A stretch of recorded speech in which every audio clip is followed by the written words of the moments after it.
Hello. Welcome, everybody. Thanks for your patience and for being flexible. I think one thing we've all learned as worship leaders and pastors is we have to develop our spiritual gift of rolling with the flow.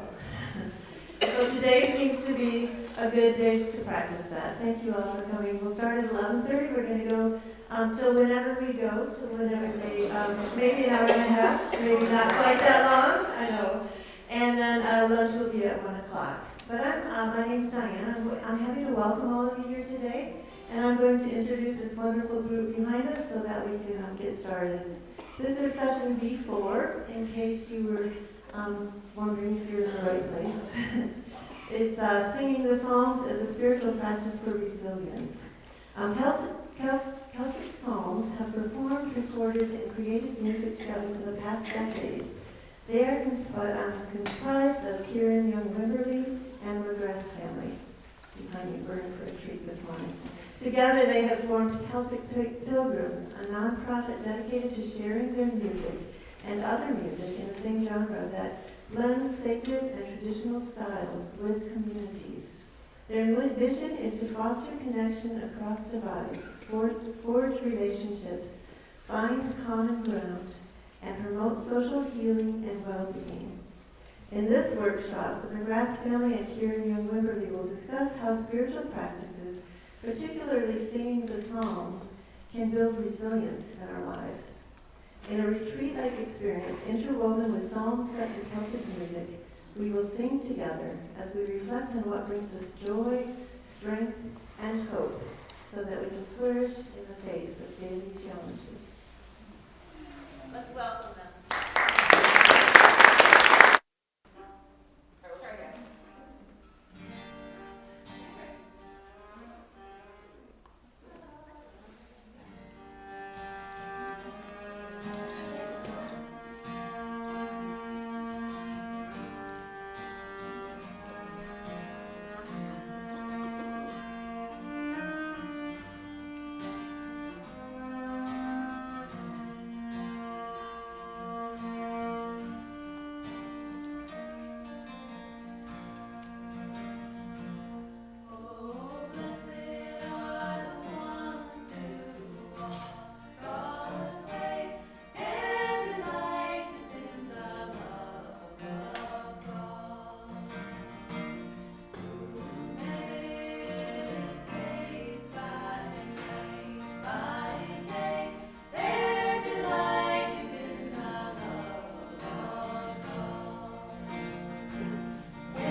now you've heard it. You have no excuses. You're going to be singing nice and loud later on. So thank you so much for coming. I know it was a rush to get over here after the other session ended, and we're grateful that you're here. We're going to be sharing some of our psalm arrangements and talking a bit about resilience and how psalms can act as a spiritual practice that offers us resilience in our lives.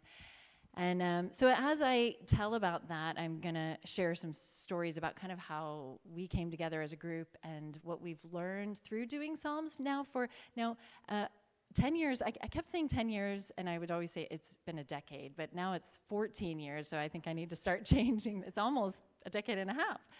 But we'll tell a little bit more about ourselves. I do want to introduce who's up here with me before we go any further. So I am going to first of all, just say, what? I am going to hand it around, Chloe. So over here is Declan McGrath. So sorry, maybe I should explain. Yeah, we'll start with you. Explain him. Okay, Declan McGrath, Kelly McGrath, his wife, Chloe, the daughter, Mary Beth Martis the Croy, and I'm Kiran Young Wimberly. So I'm just gonna hand the mic over to Declan really quick. Just say a word about yourself. You already know my name. I am the sole male representative of Celtic Psalms, so I have little to say and no opinion of worth. What's the opposite when your word is final? That's it.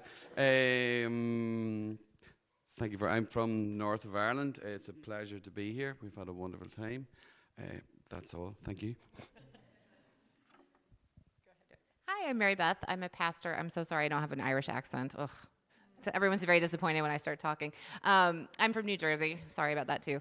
I'm a pastor there. I do love it. I've been there about 5 years, but we used to live in Iowa, my family and I, so kind of in this area. And every time I come to the States, I become the tag along and just love playing with the Celtic Psalms. Really glad to be here. Much more than a tag along. Mary Beth and I went to seminary together, and we had a folk duo together. We did music together for a long time, and then when we needed somebody to come and fill in a spot for their other daughter, Ellen, who sings with us, and her voice is on the albums that we've recorded and everything. Mary Beth was such not just a stand-in, but like an additional extra that just has added so much. So she's now become a part of our U.S. Celtic Psalms group, and I'll hand it over to Chloe. No? Yes, it's okay. Yes. I have nothing to say. Hello, my name's Chloe. I've been doing this for a good while now. Kieran, 13. I was 13 when I started, so Kieran keeps saying 10 years. I'm older than that now. I think it's fun to get doing this with your parents, as much as people think otherwise. Oh, Yeah. thank you. Hi, I'm Kelly, married to Declan and mum of Chloe. We also have another daughter, Ellen, who sings with us when we're at home, but she has a little boy now, Connor, so she doesn't like to leave him. So we're. Oh yes, she is. She is. Yeah. So. We look so cross. I suppose we grew up in a musical family. Declan was musical, just absorbed it from somewhere. I'm not really sure. My dad was musical, and we've been singing together as a family forever. From You Could Sing. Yeah. So we're involved in some arts in the community and musicals and plays and church music. So that's it. So thank you. I put them on the spot there. They didn't know they were supposed to speak about themselves, but I think it's better for you to hear the voices of everybody sitting up here. So, and then here is, this is another shot of us. This is us on tour last year with Mary Beth. So we've traveled quite a lot. There's actually Suen Shah as well. So we've traveled around sharing this music in different church communities, and we've sung it in Northern Ireland as well. Recorded 4 albums together, and so I guess what I'm going to be sharing about today is a little bit of how the Celtic Psalms project emerged, and then what we realized that singing the Psalms and sharing the Psalms with others, when people came back to us and told us what these songs meant to them, I think we began to realize it was more than just pretty music. You know, it was something much deeper and much more, there was something healing about the Psalms, and it took me on a journey as I began to think about what was going on there. And by the way, and I'm Kiran. I am a Presbyterian minister. I'm a spiritual director, and I hate to call myself a musician because I don't really feel. I feel like that's you know, you have to like go to music school to be a musician. But I just love music, and as a minister, I love sacred music. And growing up, I always loved music in the church. So that's like. I just love getting people to sing. I love finding music that's beautiful for worship, and that's how I'm a musician, if that makes sense. So, so that's just who's up here, a little bit of our background. We're now going to do another song, "The Lord's My Shepherd." It's Psalm 23 set to a tune called "The Parting Glass." Anybody familiar with that one? Yeah, good. Yes, probably hear it at a good session at the end when everybody's ready to go home. So it's a beautiful tune, and Chloe's going to sing this one for us.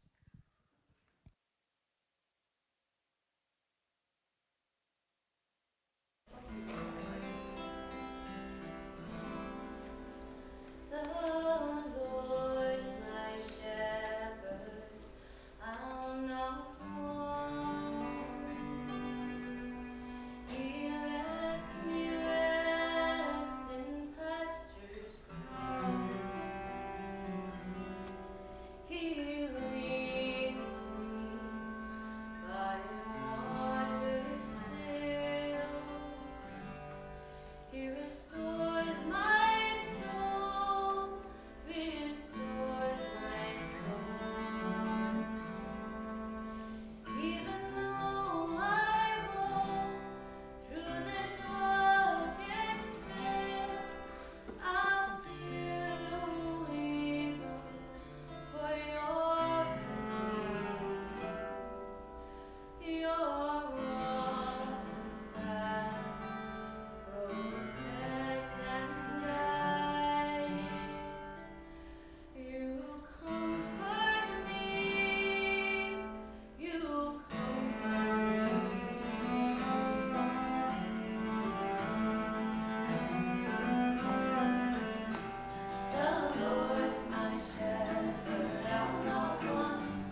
it's okay if I sit down and chat with you. Is that okay?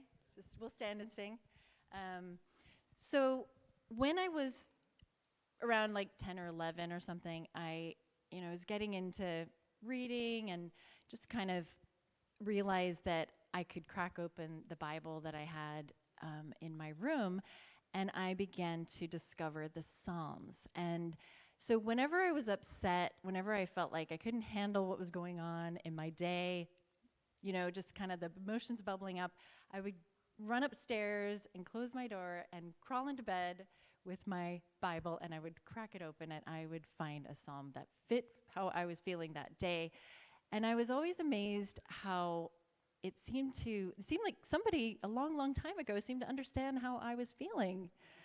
And that was really comforting for a little girl, I think. And there were a few of them that I really loved that really spoke to me. And those words stuck with me as I went on. And I continued to always turn to the Psalms when I needed them, needed to kind of have that way to pray, and also that sense that there were others who had gone through something similar a long time ago. And then later on, when I was a minister, I was living in Northern Ireland. By the way, I live in Northern Ireland. Did I say that before? No. That's kind of important. So I've lived in Northern Ireland for a total of about 16 years now. But at the time, I was, had moved relatively recently, and I was serving a church and was really busy. And I had a couple of young kids, little babies, and they're teenagers now, so whole different story. But when they were little, I couldn't leave the house a lot. My husband had a meeting, so I had to be home and that type of thing. And I was home. I felt so tired and weary. It was at night. I was kind of like, I had preached that morning, actually, I think, and had been preaching on a psalm, Psalm 63, about longing for God like a dry land. And that was one of those that I had loved when I was a kid, too. So I had that psalm in my head, and I was listening to an Irish tune that I was learning, and that was Eleanor Plunkett. And if we had our harp with us here, we could have her demonstrate the tune. But it's a 400-year-old harp melody, and it just has that longing and that lament just resonating from it. And I was listening to that tune, and there's something in me that thought, this sounds like a psalm, It sounds like a psalm. So I thought, because that one was on my mind because I had just preached on it, I thought, I wonder if I could try to put the words and the tune together. Like, it's not like nobody's done that before, but I was like, I just felt this inspiration to try that myself, and that was how the first Celtic psalm was born. And it was 3 years later that I had 10 of these arrangements, but I didn't want to do them alone because I don't love singing alone. I love singing with other people. I love harmony. I love, full sound. And I just couldn't think where I was going to get people to sing with. But then I heard this amazingly talented family, and I figured they were so busy, touring the world with their amazing singing talent. But Chloe was 13, Ellen was 17, and I don't know how old you guys were, but it doesn't matter. They were so young back, yes. They're still so young. People often think they're sisters, so yeah. But I had heard them sing a year earlier, and their sound just stuck in my mind. And I actually almost had a dream where I remembered one of their songs, and I thought, I want to ask them. And so I rang them up out of the blue. We didn't really know each other. We had met once, but I said, would you be willing to do an album with me? And, so we didn't have, now we're like family, but we really didn't know each other back then. But they took the leap and said yes. So we ended up doing a lot of music together and recorded that first album, and then we've recorded 3 more since then. It's been a wonderful journey. But what we've heard in response, what I was mentioning earlier about, we realized that it wasn't just beautiful music that we were making. It was something much deeper than that. And we were hearing back these stories from people that the Psalms had helped them. Psalms help people in times of trouble. We all know that, don't we? But it was like we were hearing it firsthand, and we were hearing, I listened to this psalm, this song of yours, and it really helped me get through this one experience. And they would tell us about that experience. And I was like, wow, that's amazing. I'm so glad that was a resource there for you to help you through that time. There were a few themes that began to appear more regularly. One was, a lot of people said it helps them with road rage. So if you have that issue, we sell CDs over at the GIA table, and there's Victoria from the GIA table. A lot of people listen to CDs in their cars, and they don't listen to them anywhere else. So if you want to get a Celtic Psalm CD, that's a good place to listen to it. And people said it would just calm them, as they were driving, that stress would just go down. And while that's a kind of funny story to tell someone, there's something deeper going on. It's about that, level of stress going down as you're listening to a song, maybe a beautiful tune, maybe some harmony, and then the words, these ancient words that have deep meaning, connecting you with something much larger than yourself. So there's a lot going on with that. The other was people who can't sleep at night. And, we were like, I think that's a compliment. They would say, oh, the best way to fall asleep, I always, without fail, I'll just put Celtic Psalms on, and it just puts me right to sleep. It's just amazing. It's like, forget sleep meds. So, but again, it's when we have those experiences of stress, how do we deal with that? What are the ways that we can calm ourselves and find that regulation and steadiness? And the Psalms are a way to do that. And we were hearing about that because of these songs that we'd put together. And then the other one is a lot more kind of deep and meaningful, which is, hearing about these songs accompanying people in major moments of transition, life to death, big decision-making moments, things like that. Or emotional catharsis, like I don't know why, but I cried the entire time through that song, and I listened to it 4 times in a row, and I just cried and cried, and then I felt so much better. So we'd hear things like this. So it got me thinking about what was going on here, and so we'll park it there for a minute, because I'm going to talk about resilience in a minute, but it got me wondering. So we're going to sing Save Me now, which is one of those songs that's about those moments when the water is rising up to your neck and you feel so overwhelmed and you don't know how you're going to get through. And so you're saying, save me, save me. So Declan's going to sing this one for us. So it would be, in fact, it's compulsory. Is that okay? Really straightforward. Just do the chorus.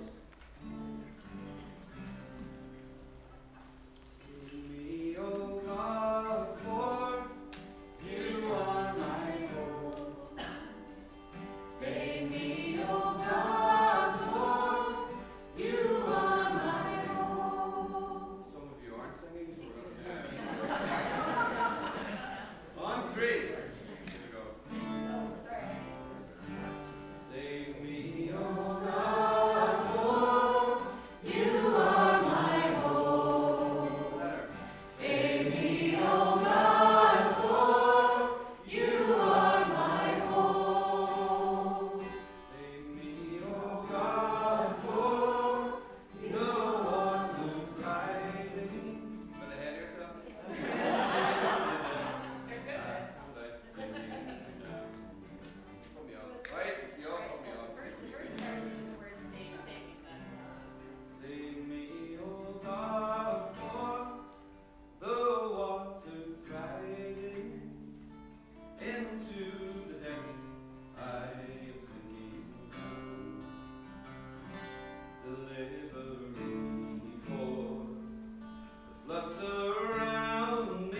was one of those songs people would come back and say they listened, and there's there are pipes in the recording, and it just like makes you want to weep.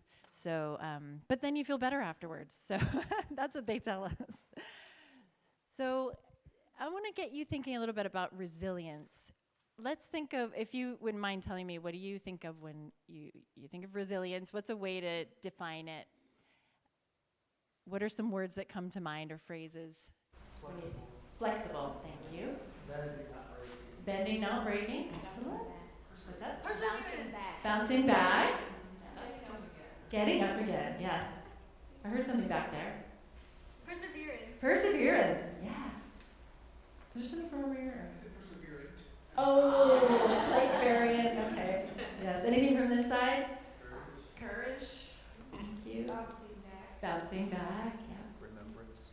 What? Remembrance. Remembrance, interesting, yeah. Wow, let me hear more about that. Faith? Faith, yeah. Great, thank you. What's that? Hope. Hope, yeah, absolutely. Thank you, those are wonderful. Well, okay, so right before COVID, I had an opportunity to take a training called Community Resilience Model. It's offered by the Trauma Resource Institute. If you ever have a chance, if you're ever interested in learning more about resilience, it's such a powerful training. So I happened to take this a week before the world shut down for COVID. It was the last group I was in before everything shut down, and I'm so glad I snuck that in before this huge collective trauma happened to the entire world. But so I went into COVID with the thought of resilience on my mind, and I thought, okay, we're built for resilience. We can handle this. It really changed the way I viewed a lot of things. So this is the I keep skipping my slides. So this is their definition of resilience. Elaine Miller-Karras is one of the founders, and the way they define it is the ability to live fully in the present moment using your internal resources and, why can I not read that, skills to thrive in the face of the challenges of daily life. So can you just say out loud any of the words there that stand out to you? What's that? Thrive. Resources. Present moment. Challenges. What was that again? Fully. Okay. Internal. Yeah. Daily. Yeah, fully. What's that? Ability. Great. There's a lot there in that one sentence, isn't there? So it's the ability to live fully in the present moment, this moment, not another moment, using internal resources and skills to thrive, not just survive, but thrive. And flourish is a word they use a lot. I've really taken that on. I love that idea of flourishing. If you think about Psalm 1 and the idea of a tree planted by streams of water and flourishing, and that is, I believe, what God wants for us. So it is at the heart of resilience, and it helps us to face the challenges of life. And that's anywhere from those moments of road rage to the much bigger challenges that we face. So I'm just gonna blast through some slides because I find these images actually really helpful when it comes to trying to picture what resilience is. So it's a state of well-being in mind, body, and spirit. The resilience zone. Okay, sorry, I forgot to say that. The resilience zone is where we are experiencing resilience, and it is between these two blue lines that you'll see on the screen. It's a state of well-being in body, mind, and spirit. When in the resilience zone, you can handle the stresses of life. Being in the resilience zone means you are able to make clear decisions. And then there's this little line that will go through, and as you notice, it's not a static line. It's not a straight line. There's a bit of up and down. You're flowing with the ups and downs of life. You're not, it's not that you're never down or you're never up, but you're experiencing the regular flow of life, but you're tolerating it, you're coping, you're hopefully flourishing and thriving. That's what happens in the resilience zone.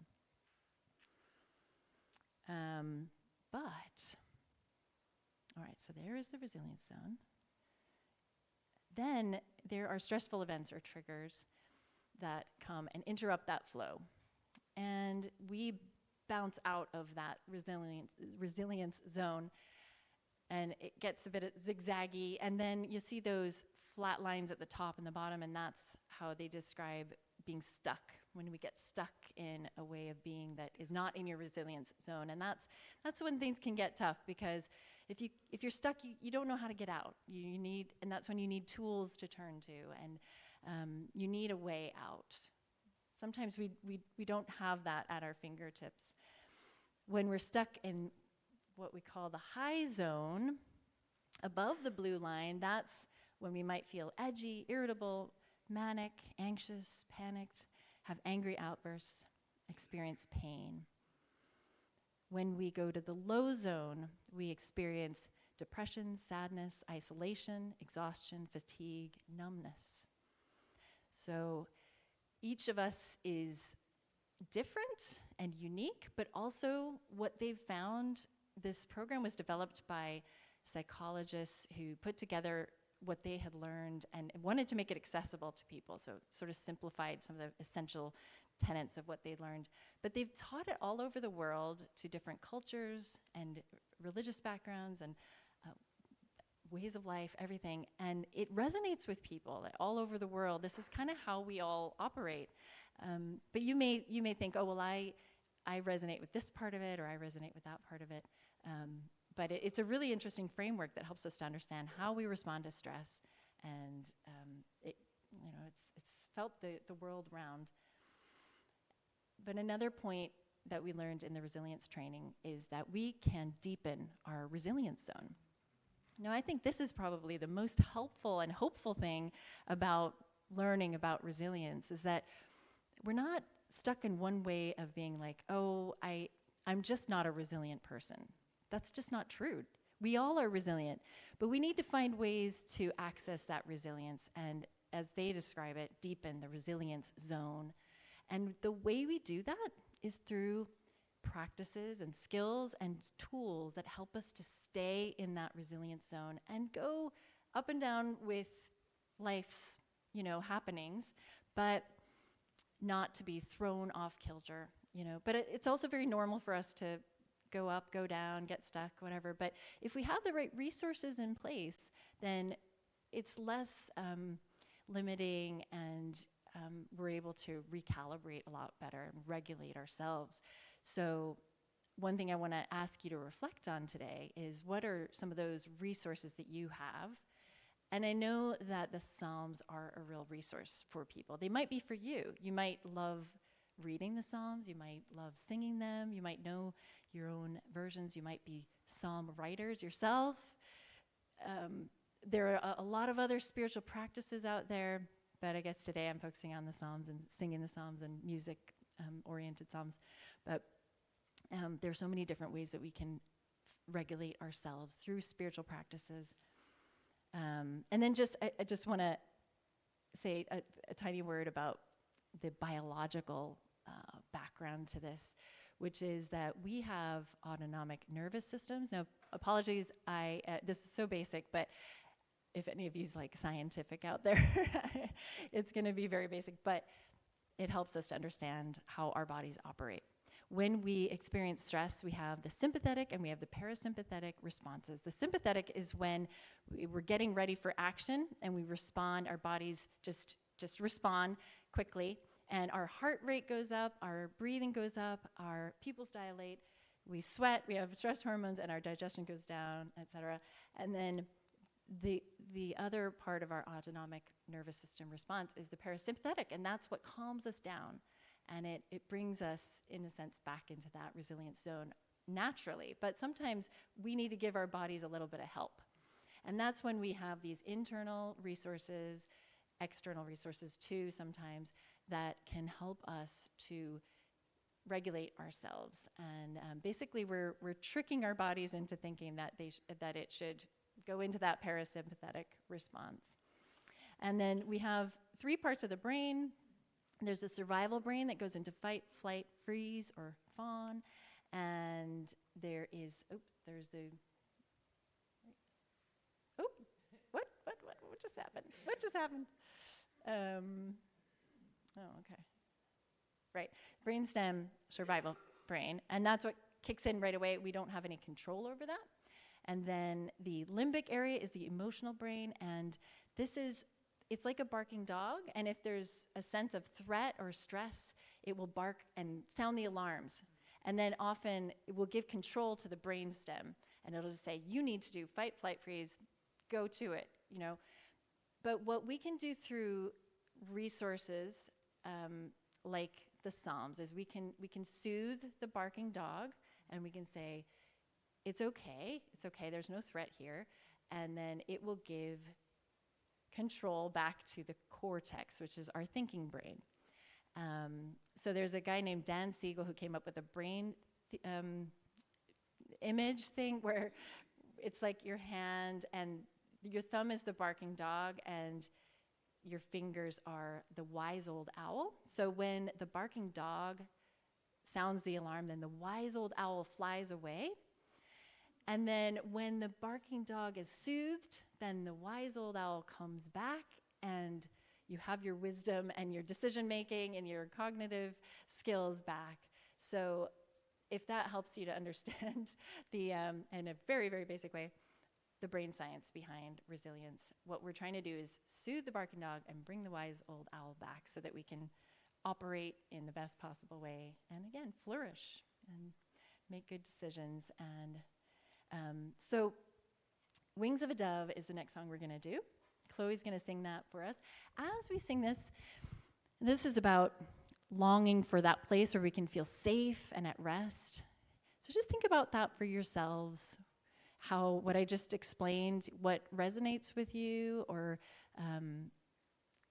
you know, if there are times in your life when you've felt that kind of going out of the resilience zone, and like, what's brought you back? What's brought you back? What are those things in your life that have been resources for you? And maybe just think about that a little bit as we're hearing this beautiful song.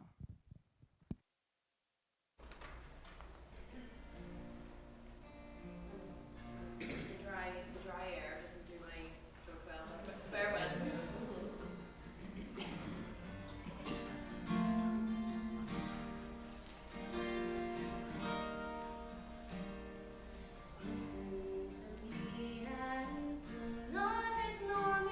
My heart it is troubled, and I am distraught.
So I wonder if any of you thought of any resources that you have yourself.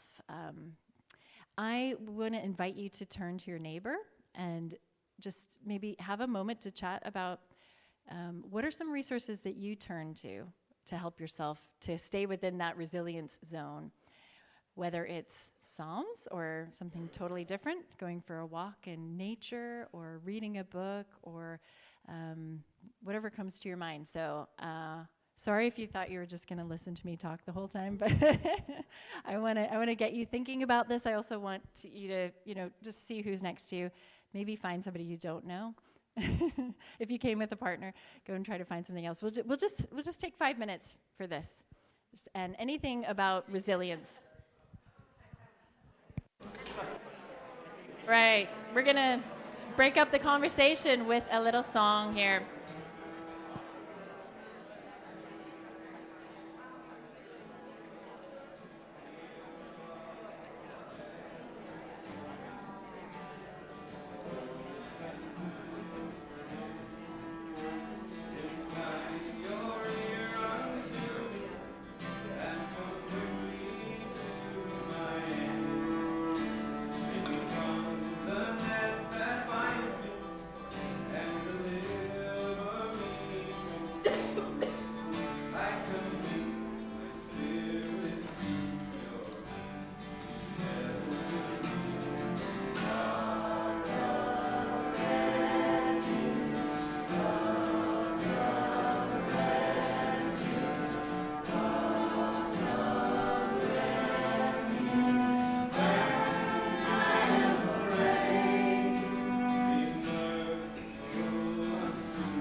So I hope you had some interesting conversation amongst yourselves about resilience and how you find it in your life, what your resources are.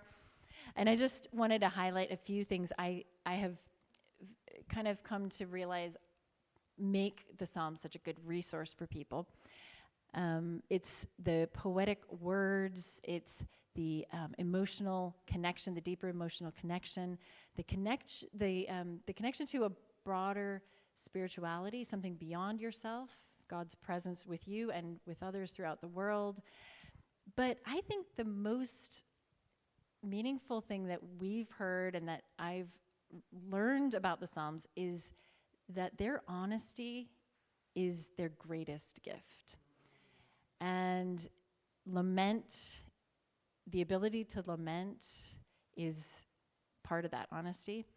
And so eventually I started a podcast called Psalms for the Spirit, and over the COVID period I was really like interviewing people and trying to get at the heart of what I guess the connection between Psalms and resilience. And the number of people that talked about Psalm 88, and that was referred to yesterday as well, if you're at the plenary session, how important it is to have a psalm that doesn't have any answers provided. It's just a list of really, really tough questions that never get tied up in a neat bow. And a lot of the psalms do end with, kind of some sort of praise or some sort of like resolution. But that one seems to be the best psalm as far as a resource for us when things are really tough. And what a gift it is that it wasn't kind of crossed out of the list of psalms at some point, like, oh, that's not happy enough, or that's not hopeful enough. Let's take that one out. But it seems to be, it's really meaningful to a lot of people. We eventually did record that too, set to a very, very, what do you call it? Chunnos, like a very old traditional, like a style of singing with a lot of ornamentation, sung by Ellen. And it is one of those tearjerkers as well, but the honesty. So any way that we can help ourselves to acknowledge how we're feeling, and even just to picture where we are in that graph of, are we up, are we down, are we somewhere in the middle, and just noticing where we are and letting ourselves be that, and knowing that that's normal, it's natural, it's the way our bodies work. But then what can we do about that, and how can we share that with God in prayer, like through the Psalms, or provide ourselves some resource, go for a beautiful walk in nature, or sing a song with others, singing Psalms together. So I think that honesty piece was probably one of the biggest takeaways I've had over the years about the Psalms. And then one of the resilience skills that we learn is gratefulness, gratitude. And you might be aware of this kind of in the self-help realm. It's sort of like, let's express gratitude. That's a very, very old practice, and it's been done in the Psalms forever, and as you get on with the Psalms, it's all about praise and thanksgiving and gratefulness.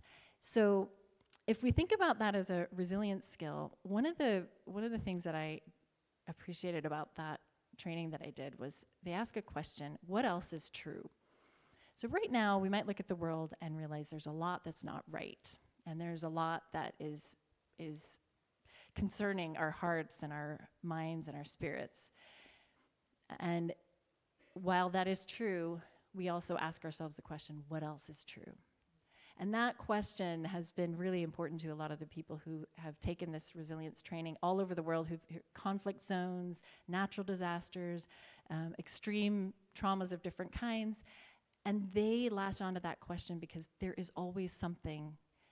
What else is true? What else is true? What moment of beauty is there even in the midst of the brokenness? What ray of hope is there even when everything seems so dire? What goodness can I spot out in the world? What kindness is there? And that is also true. So I think that approach to gratefulness and the thanksgiving that's expressed in the Psalms, we can always find, we can ask ourselves that question. It may be hard to find things sometimes, but that gratefulness is also one of those skills we can turn to. So we're going to hear a song from Kelly now. You okay with that, Kelly? This dry air. So this is Psalm 66.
So that's really the end of what I'm presenting, and we're going to have just one more song, but I was wondering if anybody has any questions or any comments or anything that you want to ask before we tie up.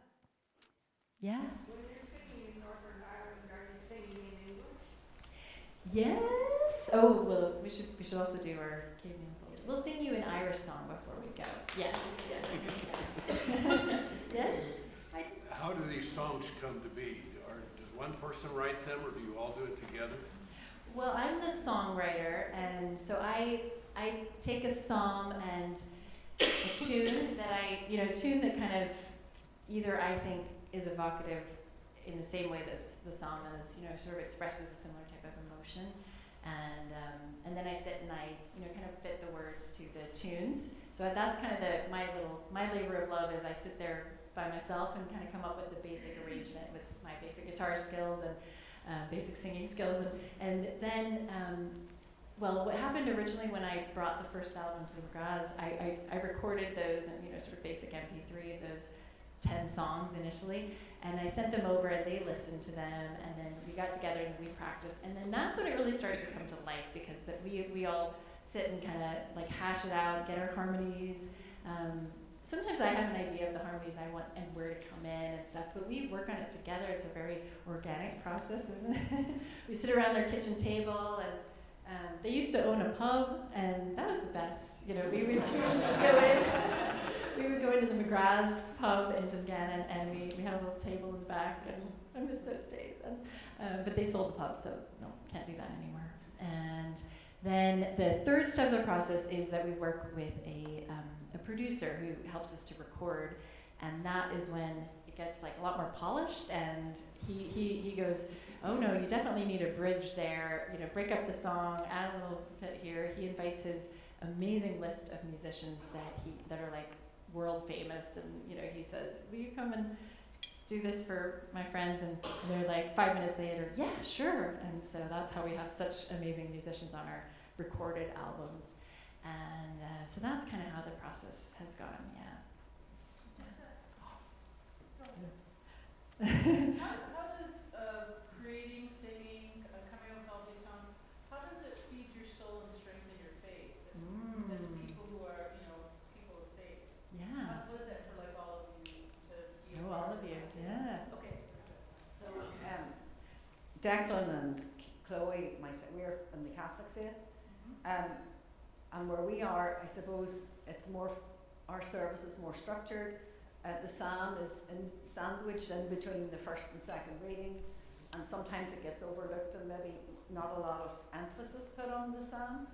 So for me, when I started to sing them, I'm hearing every single word and every single emotion, and and lots of times we've had lots of tears right across, just singing it, and it will just bring something out of me, and it just gets deeper. I think putting it to the music makes it deeper for me, and I hear every single word. That's my own.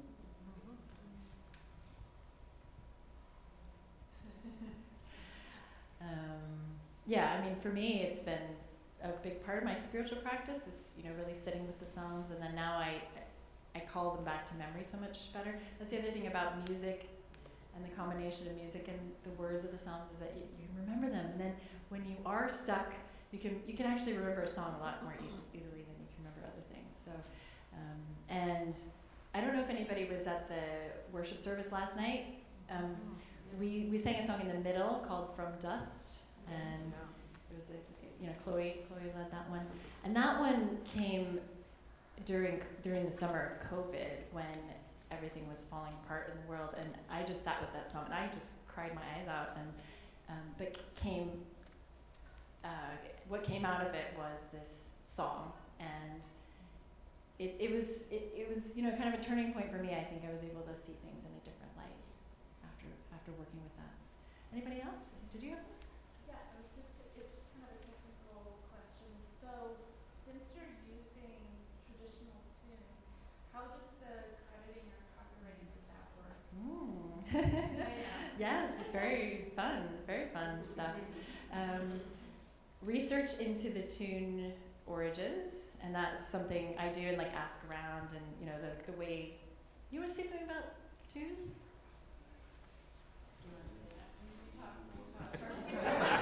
Don't you want to hear Declan say a little something? Yes. Why? Kieran was a tune that we used in the most recent album, which belonged to a chap who wrote it about Rathlin Island, which is at the very northern point of where we live. And it just turned out that it wasn't a formal process.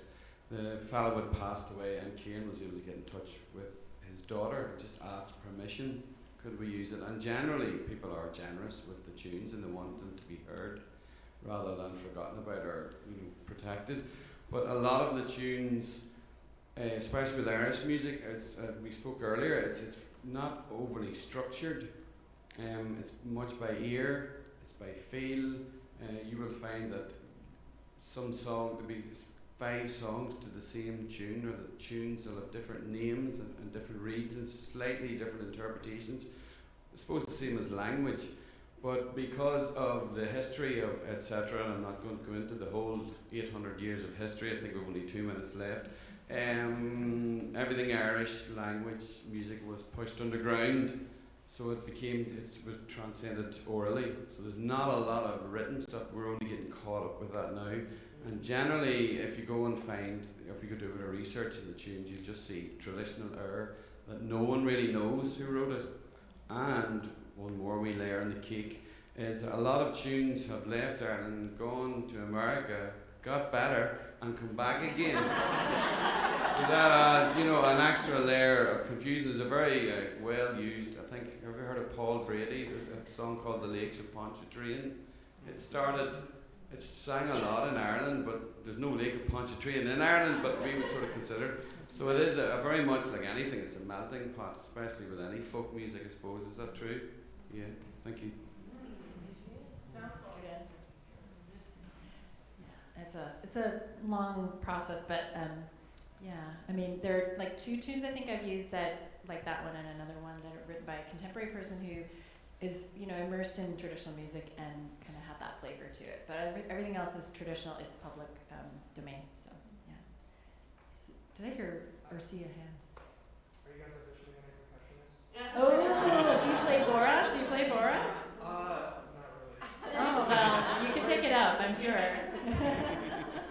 we have a Boron song, one song that we always play. Do you ever tour the U.S.? Yeah.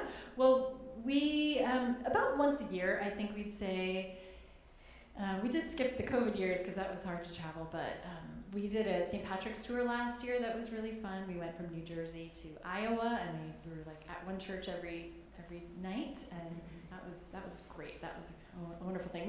Maybe we'll do that again next year around that time. Yeah. Do you ever use the drum? Your drum? The Irish, or the Boron. Yeah, we were just mentioning that. That's. Oh, I couldn't hear that. Yeah, he was asking if we needed a drummer, but yeah, the Boron is it's got a stick.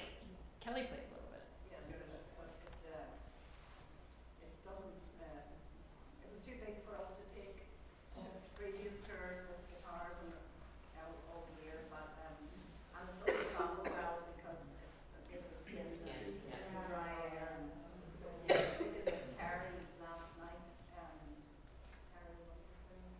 Was doing it. Oh, Terry Wildman. Terry and Darlene, because they have the same type, similar skin drums, and they were, you have to hair dry it or put some water on it to just, you probably know that anyway. Yeah.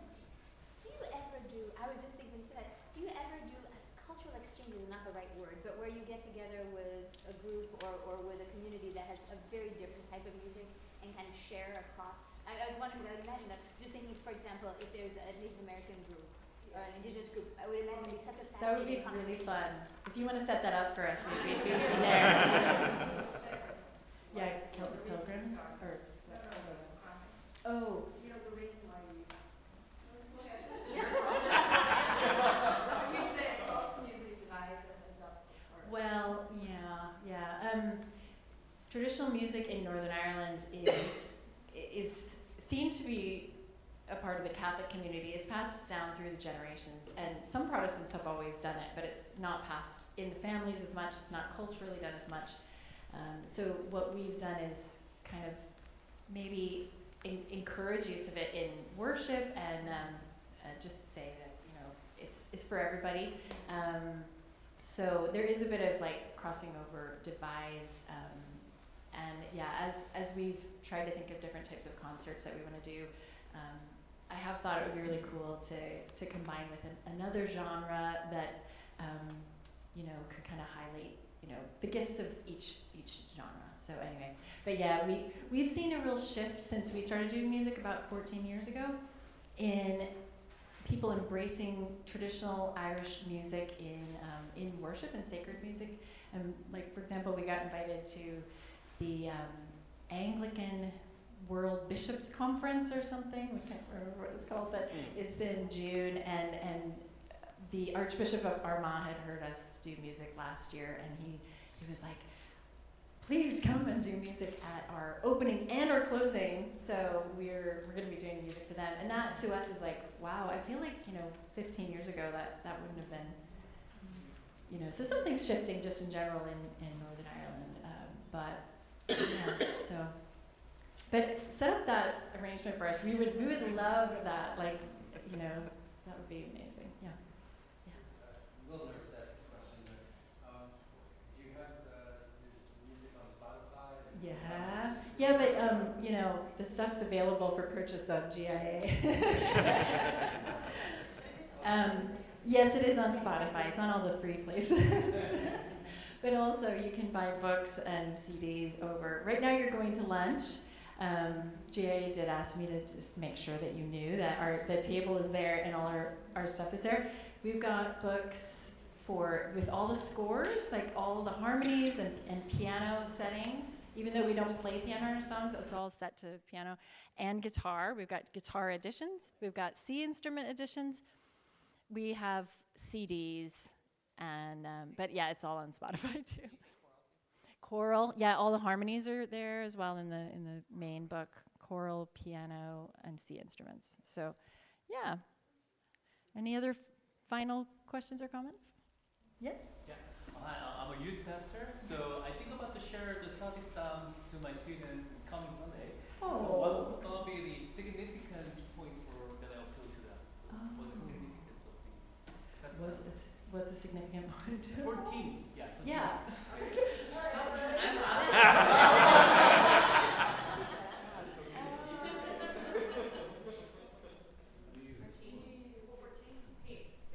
As the spokesperson for teens,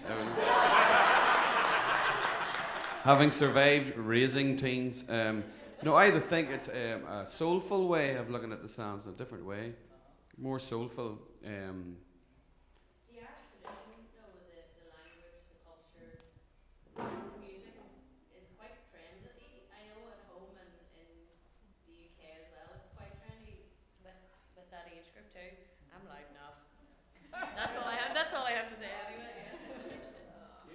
Some people like Ed Sheeran, people who are embracing Irish culture, that might be your Also a spokesperson for teens. And I remember being one, which you probably all do too. Remember how we had all those hormones and feelings? Do you remember that? Those are all in the Psalms, which you probably know. So rage, jealousy, I want to murder you. What else? Grief. Some joy, a little bit of joy is in there too. So all the feelings are there. That's why I would do it that way. Be like, okay, y'all may have some feelings. So do these people who wrote the Psalms. So let's enter into this together and find language for that. Very good. Very good. That works, doesn't it? Okay, good. All right. Any final comments? Yeah. Thank you so much for listening so well and being here.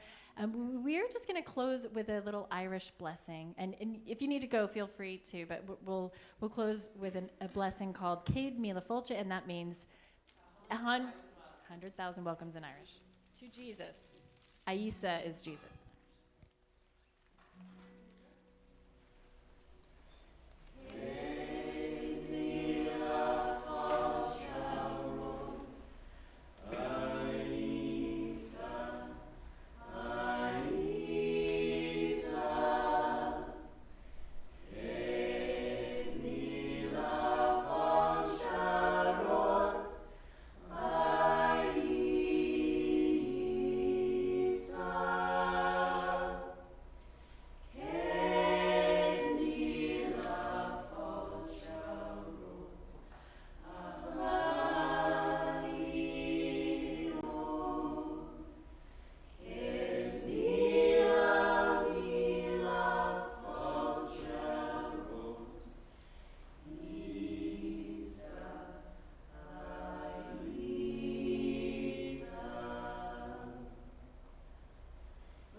Thank you.